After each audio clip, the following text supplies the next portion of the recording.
Existe um ano específico que muita gente aponta como o verdadeiro início do apocalipse bíblico. E não estou falando de uma data aleatória inventada na internet.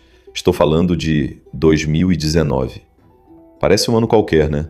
Mas se você parar para prestar atenção no que aconteceu a partir dali, vai perceber que alguma coisa mudou de verdade. E o mais chocante é que a própria Bíblia, no livro do Apocalipse, descreve sinais que parecem conversar direto com o que a gente está vivendo agora, com pandemia, com guerra, com inteligência artificial e com essa sensação estranha de que o tempo simplesmente não anda mais do jeito que andava antes. Vamos começar pelo fato mais concreto. Em dezembro de 2019, autoridades de saúde na China registraram os primeiros casos de uma pneumonia estranha de causa desconhecida numa cidade chamada Wuhan. Só que, na época, quase ninguém deu a real importância para isso. Foi só alguns meses depois, já em 2020, que o mundo inteiro percebeu que aquilo não era um surto qualquer. Era o início de uma pandemia global, a Covid-19. Ou seja, o vírus que mudou a forma como a humanidade inteira vive não nasceu em 2020. Ele nasceu, foi identificado e começou a se espalhar em 2019. E é exatamente por isso que tanta gente hoje aponta esse ano como o marco zero de tudo que viria depois. E tem um detalhe pouco lembrado nessa história. O médico chinês Li Wenliang foi um dos primeiros a tentar alertar seus colegas sobre esse novo vírus ainda em dezembro de 2019 e chegou a ser repreendido pelas autoridades locais por espalhar, segundo eles, informação alarmista.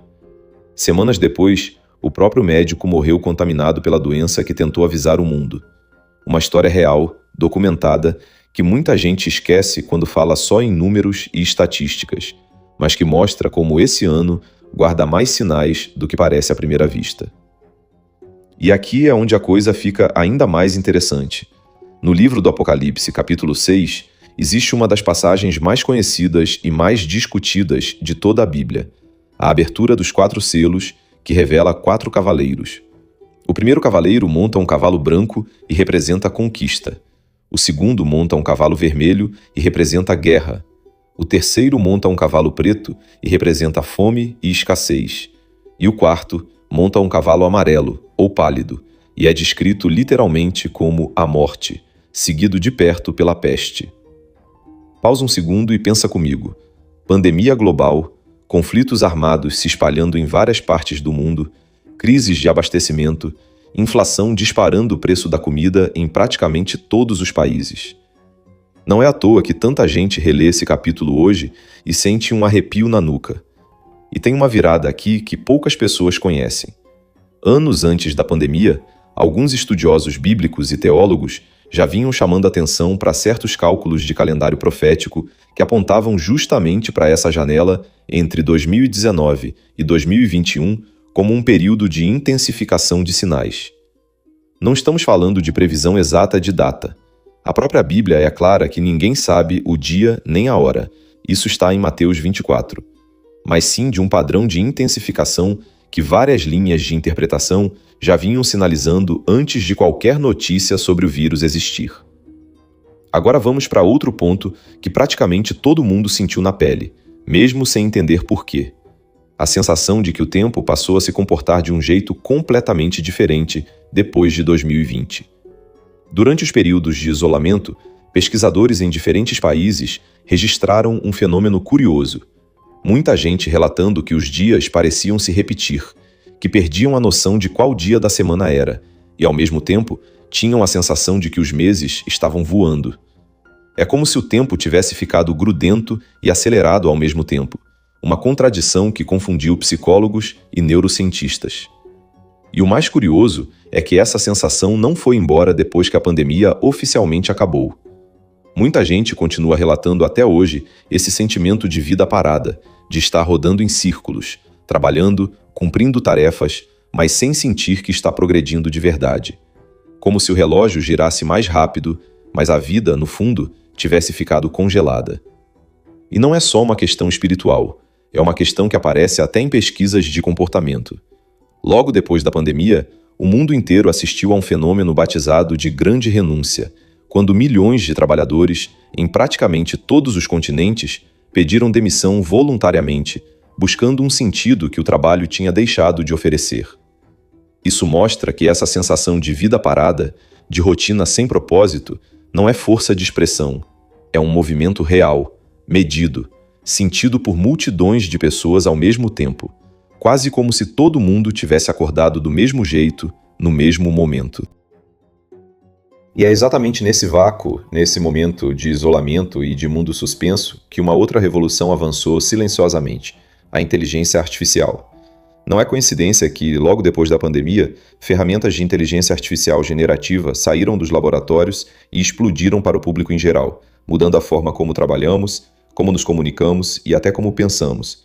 Sistemas de reconhecimento facial, algoritmos que decidem o que você vê, o que você compra, o que você acredita, e uma integração cada vez maior entre bancos, governos e grandes empresas de tecnologia, tudo numa velocidade que, 10 anos atrás, ninguém imaginava.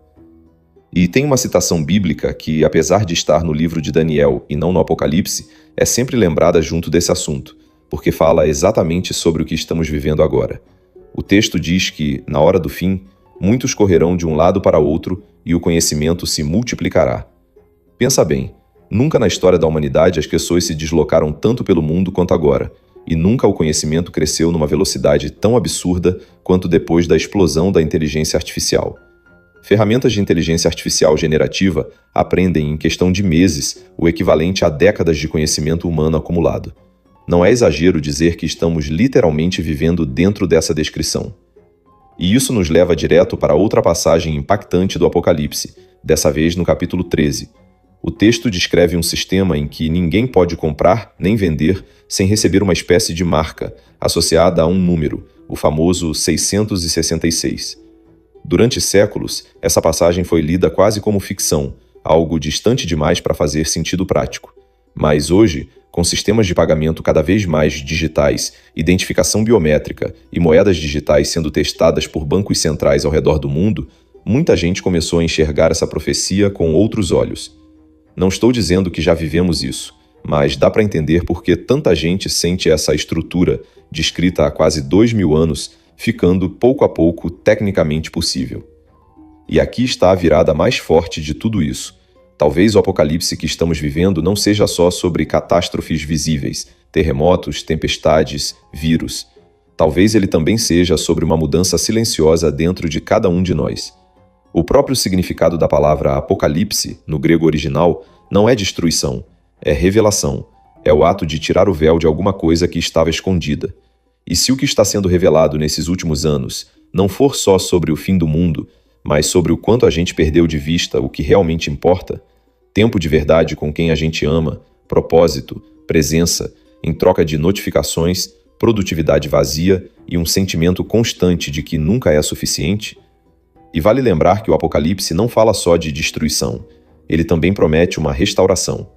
No capítulo 21, o texto descreve um novo céu e uma nova terra, onde Deus habitará com a humanidade e, segundo a própria Bíblia, não haverá mais morte, nem pranto, nem clamor, nem dor. Antes disso, no capítulo 20, a Bíblia fala de um reinado de 1000 anos, o milênio, quando o reino prometido por Cristo seria estabelecido na terra. Ou seja, para quem lê essas passagens com fé, o Apocalipse também é a promessa de recomeço. E como seria essa volta, segundo a própria Bíblia? No Apocalipse, capítulo 1, verso 7, está escrito: Eis que ele vem com as nuvens, e todo olho o verá, até os que o traspassaram. Em Mateus, capítulo 24, verso 30, a descrição é parecida. Verão o Filho do Homem vindo sobre as nuvens do céu, com poder e grande glória. E em 1 Tessalonicenses, capítulo 4, versos 16 e 17, o apóstolo Paulo detalha ainda mais. O próprio Senhor descerá dos céus com brado de comando, voz de arcanjo e a trombeta de Deus. Os mortos em Cristo ressuscitarão primeiro, e os vivos serão arrebatados nas nuvens ao encontro dele. 3 textos, de autores diferentes, apontando para a mesma cena, um retorno visível, impossível de ignorar.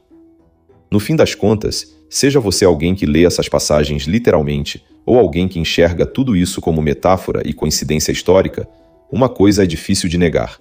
O mundo depois de 2019 não é mais o mesmo mundo de antes. E fica a pergunta que eu deixo para você refletir.